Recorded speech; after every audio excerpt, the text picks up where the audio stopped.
Shahupuri police ठाण्यामध्ये दिनांक 21 डिसेंबर 2023 रोजी मोटरसायकल चोरीची तक्रार प्राप्त झालेली होती। त्याप्रमाणे शाहूपुरी पोलीस ठाणे येथे भादवी कलम 379 प्रमाणे गुन्हा दाखल झाला होता।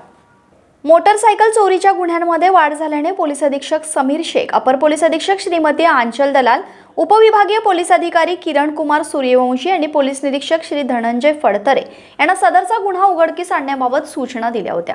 त्याप्रमाणे पोलीस निरीक्षक श्री धनंजय फडतरे यांनी गुन्हे प्रकटीकरण शाखेच्या स्टाफला मोटरसायकल चोर इसमांवर कारवाई करण्याबाबत मार्गदर्शन करून सूचना दिल्या होत्या।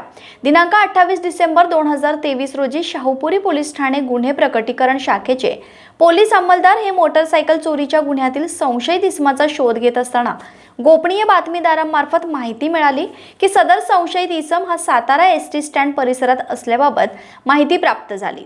त्याप्रमाणे गुन्हे प्रकटीकरण शाखेचे पोलीस अंमलदार यांनी सदर परिसरात जाऊन संशयित इसमाचा शोध घेतला असता तो मोटरसायकलसह मिळून आला।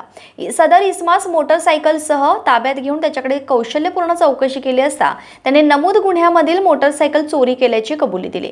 अशा प्रकारे शाहूपुरी गुन्हे प्रकटीकरण शाखेने शाहूपुरी पोलीस ठाणे येथे भादवी कलम 379 हा गुन्हा उघडकीस आणला आहे। सदर गुन्ह्याचा तपास पोलीस हवालदार 907 दादा राजगे हे करीत आहेत। अशा प्रकारे शाहूपुरी गुन्हे प्रकटीकरण शाखेने मोटरसायकल चोरीतील आरोपीस गोपनीय व तांत्रिक माहितीच्या आधारे ताब्यात घेऊन त्याच्याकडून 55,000 रुपये किमतीचा मोटरसायकल हस्तगत करून मोटरसायकल चोरीचा गुन्हा उघडकीस आणला आहे।